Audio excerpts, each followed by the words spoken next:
Hablar de las muertes más violentas relacionadas con el narcotráfico en México significa recorrer varias décadas de una historia marcada por enfrentamientos, traiciones, disputas territoriales, operaciones militares y asesinatos que terminaron convirtiéndose en símbolos de la transformación del crimen organizado. No se trata solamente de enumerar nombres de personas vinculadas con organizaciones criminales, sino de comprender cómo determinadas muertes cambiaron el equilibrio entre grupos, provocaron guerras internas y, en algunos casos, desencadenaron nuevos ciclos de violencia. La historia del narcotráfico mexicano demuestra que la caída de un jefe criminal pocas veces significa el final de una organización. Por el contrario, su muerte puede abrir una lucha por la sucesión y generar nuevos conflictos. Estudios sobre la violencia criminal en México han señalado precisamente que la captura o abatimiento de líderes puede activar disputas internas, represalias y ataques de organizaciones rivales. Durante las últimas décadas, México ha sido escenario de algunas de las confrontaciones más intensas entre organizaciones dedicadas al tráfico de drogas, el surgimiento y transformación de grupos como el Cártel de Guadalajara, el Cártel de Juárez, el Cártel de Sinaloa, el Cártel del Golfo, los Zetas, los Beltrán Leiva y posteriormente el Cártel Jalisco Nueva Generación modificaron profundamente el mapa criminal. Cada generación de organizaciones incorporó nuevos métodos de operación y nuevas formas de disputar territorios. La violencia dejó de limitarse a enfrentamientos entre pequeños grupos y terminó involucrando ciudades enteras, comunidades rurales, carreteras, funcionarios públicos y elementos de las fuerzas de seguridad. Uno de los primeros casos que quedó grabado en la historia moderna del narcotráfico mexicano fue el asesinato de Enrique Camarena, agente de la Administración para el Control de Drogas de Estados Unidos. Ocurrido en 1985, en su secuestro y homicidio provocaron una de las mayores operaciones internacionales contra integrantes del entonces poderoso Cártel de Guadalajara. El caso demostró que las organizaciones criminales mexicanas habían adquirido una capacidad considerable para ejercer violencia y mantener redes de protección y corrupción. También representó un punto de quiebre en la relación de seguridad entre México y Estados Unidos, pues el crimen provocó una presión internacional extraordinaria sobre las autoridades mexicanas. Te invito a que te suscribas a nuestro canal, le des like a nuestro video y comentes qué te pareció para seguirte informando. A partir de aquellos años, comenzaron a hacerse cada vez más visibles personajes que posteriormente se convertirían en leyendas del narcotráfico. Miguel Ángel Félix Gallardo, Ernesto Fonseca Carrillo y Rafael Caro Quintero representaron una generación que sentó las bases para estructuras posteriores. Sin embargo, la fragmentación del antiguo Cártel de Guadalajara permitió que surgieran organizaciones regionales con mayor autonomía. Los hermanos Arellano Félix, Amado Carrillo Fuentes, Joaquín Guzmán Loera e Ismael Zambada García, entre otros, terminaron ocupando espacios que anteriormente estaban concentrados en una estructura más centralizada. Uno de los episodios más recordados ocurrió el 4 de julio de 1997, cuando Amado Carrillo Fuentes, conocido como el Señor de los Cielos, murió en una clínica privada de la Ciudad de México mientras se sometía a una cirugía destinada a modificar su apariencia. Su muerte estuvo rodeada de especulaciones durante años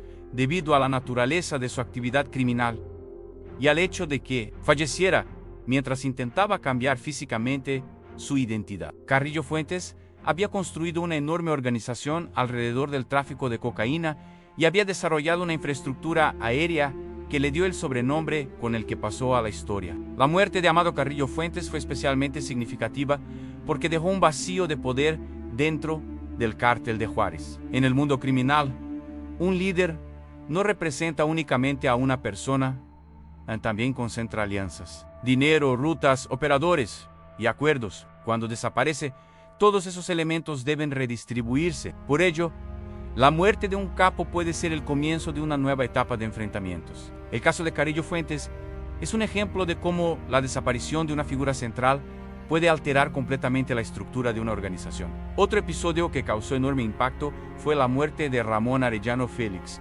uno de los principales dirigentes del Cártel de Tijuana. El 10 de febrero de 2002, en Mazatlán, Sinaloa. Murió durante un enfrentamiento con agentes de la Policía Judicial Federal. Su muerte representó un golpe considerable para la organización que encabezaba junto con su hermano Benjamín Arellano Félix. En la trayectoria de los hermanos, Arellano estuvo marcada por una intensa rivalidad con otros grupos criminales, particularmente con organizaciones relacionadas con el cártel de Sinaloa. La muerte de Ramón Arellano también demostró que los grandes capos podían terminar expuestos en lugares donde intentaban mantener un perfil relativamente bajo. Durante años, muchos dirigentes criminales habían construido una imagen de hombres prácticamente intocables. Sin embargo, los operativos de inteligencia y la presión de las autoridades terminaron reduciendo sus espacios de seguridad. Cuando un personaje de ese nivel moría, no solamente desaparecía un individuo, también se modificaban alianzas, rutas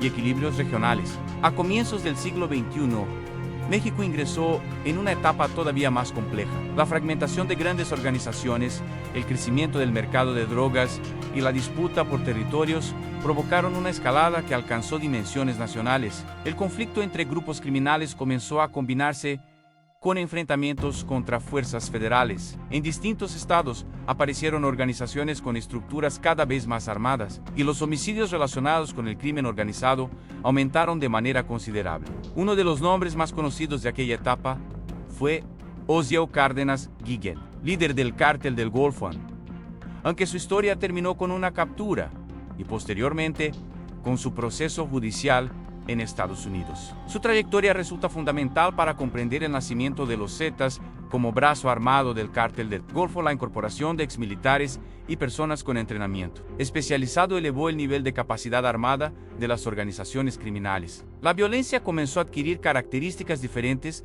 y posteriormente se extendió a múltiples actividades ilícitas, además del tráfico de drogas. La aparición de los Zetas fue uno de los acontecimientos que transformó el panorama criminal. El grupo pasó de ser una estructura asociada inicialmente con el cártel del Golfo a convertirse en una organización independiente. Su expansión estuvo acompañada por enfrentamientos con otros grupos y por una diversificación de actividades delictivas. El narcotráfico dejó de ser la única fuente de ingresos y comenzaron a adquirir mayor importancia delitos como secuestro, extorsión, tráfico de migrantes y otras economías criminales. Otro de los episodios más impactantes de la historia criminal mexicana fue la muerte de Arturo Beltrán Leiva el 16 de diciembre de 2009. El líder de la organización que llevaba su apellido murió durante un intenso enfrentamiento con elementos de la Secretaría de Marina en Cuernavaca, Morelos. El operativo se desarrolló en una zona residencial y provocó un amplio despliegue de fuerzas de seguridad. La noticia tuvo repercusión nacional porque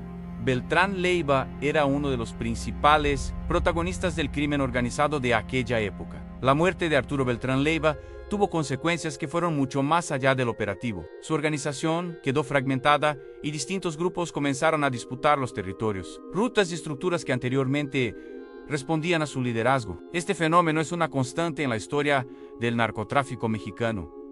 Eliminar a un jefe puede debilitar una estructura, pero también puede provocar que varios subordinados intenten ocupar el espacio dejado por el AMELA.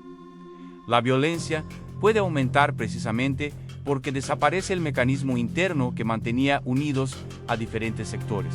Otro caso de enorme importancia fue el de Ignacio Coronel Villarreal, conocido como Nacho Coronel, uno de los principales líderes del cártel de Sinaloa y una figura fundamental en el desarrollo posterior del cártel Jalisco Nueva Generación. Murió el 29 de julio de 2010 durante un operativo de las autoridades federales en Zapopan, Jalisco. Su caída provocó un reacomodo significativo de las estructuras criminales en la región occidental de México.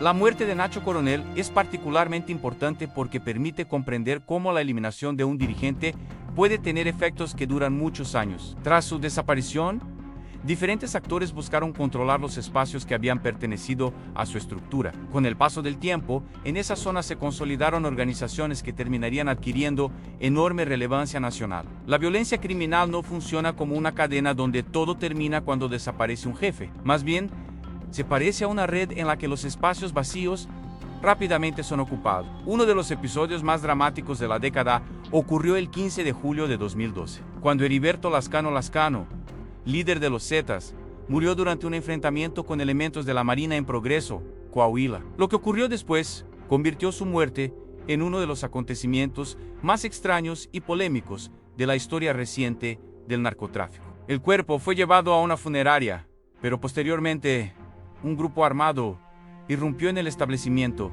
y se llevó el cadáver. Aquella escena alimentó durante años las especulaciones y convirtió la muerte de Lascano en uno de los episodios más singulares relacionados con la guerra contra el crimen organizado. La desaparición del cuerpo mostró hasta qué punto las organizaciones criminales podían desafiar a las autoridades, incluso después de la muerte de uno de sus dirigentes. Para muchos analistas, aquel episodio simbolizó el poder territorial y operativo que todavía conservaban los Zetas en determinadas regiones. También dejó claro que el cadáver de un líder criminal podía convertirse en un elemento de enorme valor simbólico para sus seguidores. La muerte de Nazario Moreno González, el Chayo, también generó controversia. En marzo de 2014, las autoridades federales anunciaron que había muerto durante un enfrentamiento en Michoacán. Sin embargo, durante años existieron versiones contradictorias sobre su paradero y sobre la manera exacta en que había terminado su vida. El personaje había sido una figura central de la familia michoacana y posteriormente de los caballeros templarios. Su trayectoria estuvo marcada por una mezcla de violencia, control territorial y propaganda religiosa utilizada para construir una imagen particular dentro de su organización. Otro de los casos más conocidos es el de José de Jesús Méndez Vargas y otros dirigentes cuya captura o caída contribuyó a la fragmentación de organizaciones criminales en Michoacán. La región se convirtió en uno de los principales escenarios de la disputa entre grupos dedicados al narcotráfico y posteriormente entre organizaciones que buscaban controlar actividades económicas ilícitas y territorios estratégicos.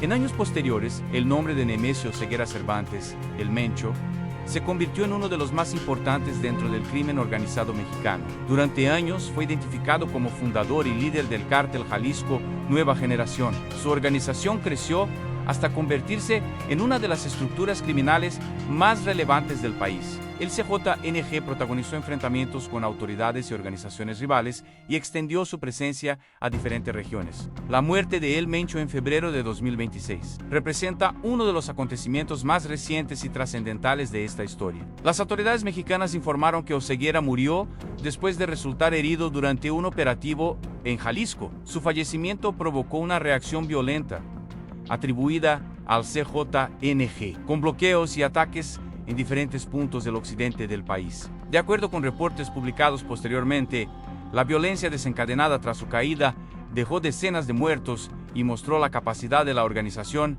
para reaccionar rápidamente ante la pérdida de su máximo dirigente. La muerte de El Mencho es especialmente importante porque demuestra que el fenómeno de los grandes capos todavía tiene consecuencias nacionales. Durante años, la estrategia de las autoridades se ha concentrado en capturar o abatir a dirigentes de alto nivel. Sin embargo, la experiencia mexicana demuestra que estas acciones pueden producir efectos secundarios si las organizaciones no son desarticuladas completamente. La sucesión puede generar enfrentamientos internos y las organizaciones rivales pueden aprovechar el momento de debilidad para intentar conquistar territorios. A lo largo de la historia también han ocurrido muertes que no corresponden exclusivamente a grandes capos, pero que han tenido enorme repercusión pública. Policías, militares, periodistas, funcionarios, empresarios y civiles han sido víctimas de una violencia que muchas veces surge de disputas entre organizaciones criminales. La historia del narcotráfico no puede reducirse a los nombres de los líderes asesinados, porque detrás de cada enfrentamiento existe una cantidad mucho mayor de personas afectadas.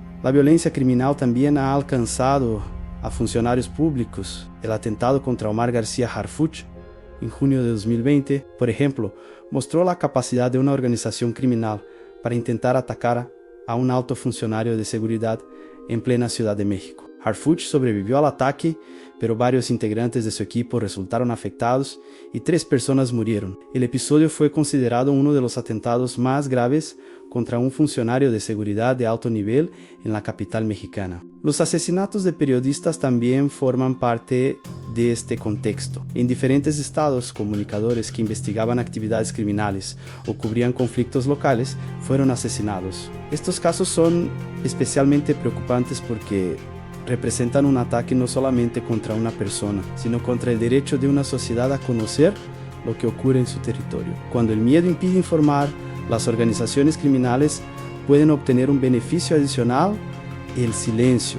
En regiones donde existe una fuerte presencia criminal, las muertes violentas también han sido utilizadas como mecanismos de intimidación. El objetivo no siempre es eliminar a un rival importante. En ocasiones, el propósito consiste en enviar un mensaje a una comunidad, a una autoridad o a otra organización. Esta dimensión simbólica de la violencia es una de las razones por las que algunos asesinatos han tenido una repercusión mucho mayor que otros. La historia también muestra que las guerras entre organizaciones pueden prolongarse durante años. La disputa entre grupos vinculados al cártel de Sinaloa y otras organizaciones criminales ha producido múltiples ciclos de enfrentamientos. Cuando una estructura pierde a un líder, sus rivales pueden interpretar la situación como una oportunidad para avanzar. De esa manera, una muerte individual puede convertirse en el detonante de una disputa territorial. Uno de los grandes problemas de esta dinámica es que las organizaciones criminales han demostrado capacidad para sustituir a sus dirigentes. Cuando un capo muere,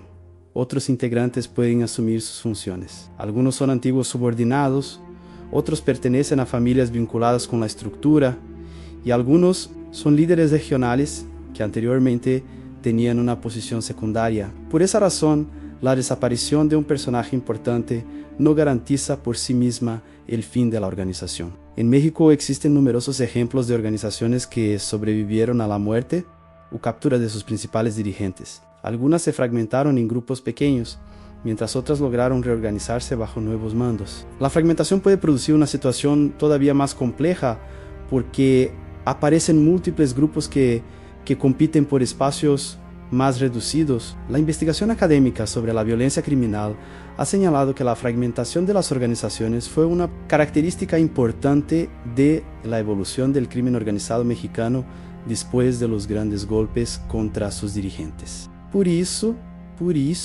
las muertes más violentas del narcotráfico deben analizarse no solamente desde el impacto de la escena final, sino desde sus consecuencias. La muerte de Arturo Beltrán Leiva cambió el equilibrio criminal en Morelos y otras zonas. La muerte de Nacho Coronel tuvo consecuencias en Jalisco. La muerte de Lascano produjo una etapa distinta para los Zetas. La desaparición de líderes de Michoacán contribuyó a nuevos reacomodos. Y la caída del Mencho en 2026 abrió una nueva etapa para el CJNG. Existe además una diferencia importante entre las muertes ocurridas durante enfrentamientos con autoridades y aquellas provocadas por disputas internas. En un enfrentamiento, el resultado puede producirse después de un operativo de inteligencia y una confrontación armada. En una disputa interna, en cambio, la víctima puede ser eliminada por personas que anteriormente pertenecían al mismo círculo. Las traiciones son una constante en la historia del narcotráfico porque la confianza dentro de organizaciones criminales suele estar condicionada por intereses económicos y territoriales. Muchos líderes que durante años parecían tener un poder absoluto terminaron siendo víctimas de esas mismas estructuras. Las alianzas cambian, los subordinados ascienden y los rivales esperan oportunidades. La historia del narcotráfico mexicano demuestra que la acumulación de poder criminal nunca garantiza seguridad permanente. Los hombres que construyeron grandes imperios ilegales terminaron enfrentándose a enemigos cada vez más numerosos y, en muchos casos, a las mismas organizaciones que alguna vez ayudaron a fortalecer. La muerte también puede convertirse en una herramienta de propaganda. Algunos grupos intentan construir una imagen de sus dirigentes incluso después de su desaparición. Fotografías, mensajes, corridos y relatos difundidos en redes sociales pueden convertir a un criminal en una figura mitificada. Esta romantización resulta peligrosa porque transforma historias de violencia y sufrimiento en narrativas de poder. Detrás de los vehículos, armas, dinero y símbolos que aparecen en esas historias existe una realidad mucho más dura. Hay familias destruidas, comunidades aterrorizadas y personas que pierden la vida. En los últimos años, las redes sociales han multiplicado la velocidad con la que circulan imágenes y versiones sobre las muertes relacionadas con el narcotráfico. Esto ha generado otro problema, la dificultad para separar hechos confirmados de rumores. En numerosas ocasiones aparecen publicaciones que anuncian supuestas muertes de capos antes de que las autoridades confirmen cualquier información. También circulan cifras exageradas de fallecidos y versiones sobre supuestos enfrentamientos que posteriormente no pueden verificarse. Por ello, cualquier análisis responsable debe distinguir entre hechos comprobados, versiones oficiales, testimonios y rumores. Esto resulta especialmente importante cuando se habla de muertes violentas, porque una descripción exagerada puede terminar convirtiendo un hecho trágico en espectáculo. El interés periodístico debe concentrarse en explicar qué ocurrió, qué consecuencias tuvo y qué enseñanzas deja para comprender la violencia criminal. El caso de El Mencho vuelve a demostrar esa necesidad. Su muerte fue presentada inicialmente como uno de los golpes más importantes contra una organización criminal mexicana. Sin embargo, los acontecimientos posteriores demostraron que la estructura no desapareció automáticamente. Los bloqueos y ataques registrados después del operativo evidenciaron que el CJNG mantenía capacidad para reaccionar pese a la pérdida de su dirigente. La actualidad también muestra que la violencia puede adquirir una dimensión regional. En agosto de 2026, por ejemplo, un operativo en Michoacán dirigido contra una estructura vinculada con el llamado Tío Laco provocó la detención de 9 integrantes y posteriormente una reacción criminal con múltiples bloqueos carreteros. El líder regional logró escapar, de acuerdo con reportes periodísticos, mientras las autoridades aseguraron armas, vehículos, explosivos, drogas y equipo táctico.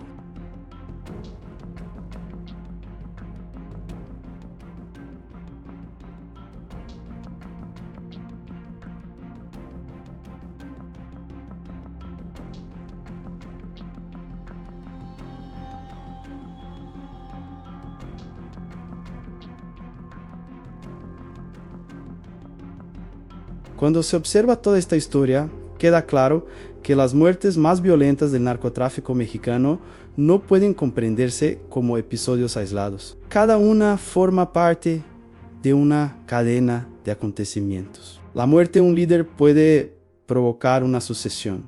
La sucesión puede desencadenar una guerra. La guerra puede dividir una organización. La división puede producir nuevos grupos. Y esos nuevos grupos pueden competir por los mismos territorios. Así se construye un ciclo que puede durar muchos años. También es importante recordar que la violencia no termina con la muerte de los responsables. Para las familias de las víctimas, el sufrimiento continúa. Para las comunidades donde ocurrieron los enfrentamientos, las consecuencias pueden permanecer durante generaciones: las carreteras bloqueadas, los negocios cerrados, los desplazamientos. El miedo y la pérdida de confianza en las instituciones forman parte de un costo social que no aparece cuando solamente se cuenta el número de personas fallecidas. La historia de los grandes capos mexicanos está llena de finales violentos, pero también de advertencias. Muchos hombres que alcanzaron enorme poder terminaron muertos, capturados o traicionados. Algunos fueron abatidos en enfrentamientos, otros murieron mientras intentaban ocultar su identidad. Otros fueron asesinados por rivales. Sin embargo, ninguna de esas muertes eliminó por completo el problema del narcotráfico. El verdadero desafío para México consiste precisamente en romper el ciclo que convierte la caída de un jefe en el nacimiento de otro. Para ello no basta con perseguir a los líderes visibles. También resulta necesario combatir las estructuras financieras, las redes de corrupción, el tráfico de armas, el lavado de dinero y las condiciones sociales que permiten que las organizaciones criminales recluten nuevos integrantes. La cooperación internacional y el intercambio de inteligencia también desempeñan un papel cada vez más importante. Recientemente, México y Estados Unidos han reforzado su cooperación en materia de seguridad e inteligencia, incluyendo esfuerzos dirigidos contra organizaciones criminales de alto nivel. Las muertes de los grandes capos pueden producir titulares impactantes,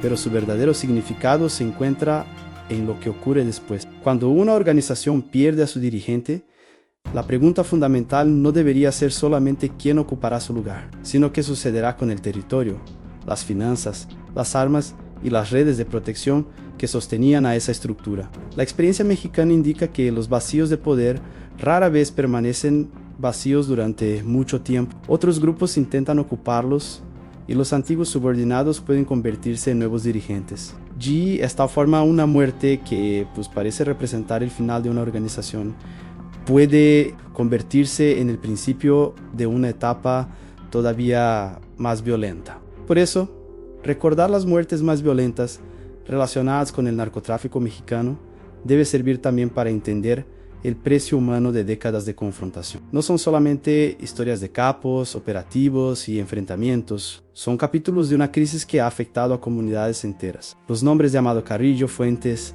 Ramón Arellano Félix, Arturo Beltrán Leiva, Nacho Coronel, Heriberto Lascano, Nazario Moreno y Nemesio Oseguera forman parte de una larga cronología de dirigentes cuya desaparición modificó el escenario criminal, pero ninguno representa por sí solo toda la historia. La lección más importante es que la violencia no desaparece simplemente porque muera un líder. Mientras permanezcan las condiciones económicas, territoriales y financieras que permiten que una organización criminal continúe funcionando, siempre existirá la posibilidad de que otro grupo ocupe el espacio dejado. Por eso, detrás de cada muerte de alto perfil, existe una pregunta mucho más profunda: ¿qué ocurre con la estructura que queda después? México ha vivido décadas de esa dinámica, desde los antiguos grupos que dominaron las rutas del narcotráfico hasta las organizaciones actuales. El crimen organizado ha demostrado una capacidad extraordinaria para adaptarse. Los líderes cambian, las alianzas se rompen, los nombres desaparecen y otros aparecen, pero la violencia puede continuar si las estructuras que la sostienen permanecen intactas. Las muertes más violentas del narcotráfico mexicano, por lo tanto, deben entenderse como momentos de quiebre dentro de una historia mucho más amplia. Algunas fueron resultado de enfrentamientos con autoridades, otras surgieron de guerras entre organizaciones, algunas estuvieron rodeadas de misterio y otras fueron ampliamente documentadas. Todas, sin embargo, dejaron consecuencias que fueron mucho más allá del momento en que ocurrió la muerte.